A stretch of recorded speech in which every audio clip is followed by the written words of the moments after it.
Assalamualaikum warahmatullahi wabarakatuh. Selamat pagi kepada dosen pengampu yaitu Bapak Khalid Wardi HMAI, dan selamat pagi kepada teman-teman semua. Perkenalkan, nama saya Sipa Rizkia Kamil, Prodi Akuntansi kelas C. Di sini saya akan mempresentasikan mengenai istihsan. Baik, langsung saja kita ke materinya.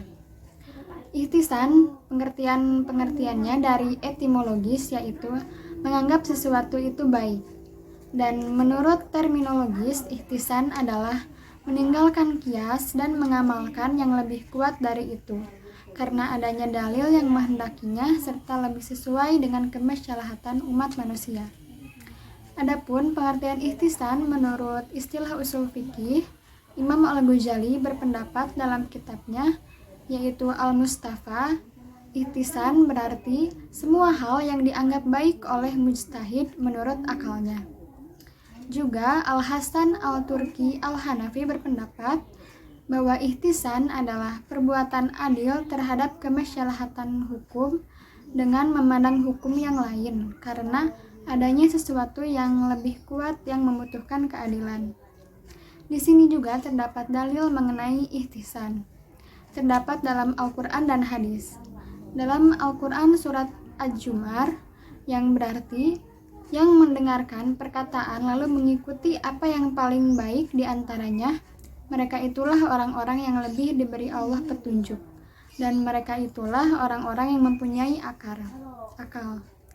Sementara dalam hadis riwayat Ibnu Bar yang artinya dari Anas radhiyallahu anhu, Rasulullah shallallahu alaihi wasallam bersabda, sebaik-baik agamamu adalah yang lebih mudah ajarannya, dan sebaik-baik ibadah adalah yang dipahami syarat-syarat dan rukun-rukunnya.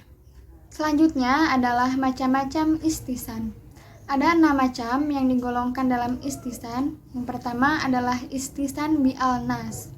Istihsan ini berdasarkan ayat atau hadis, yaitu penyimpangan suatu ketentuan hukum berdasarkan ketetapan qiyar kepada ketentuan hukum yang berlawanan dengan yang ditetapkan berdasarkan nas Alkitab dan Sunnah.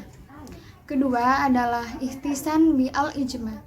Ihtisan ini berdasarkan kepada ijma, yaitu meninggalkan keharusan menggunakan qiyas pada suatu persoalan karena adanya ijma.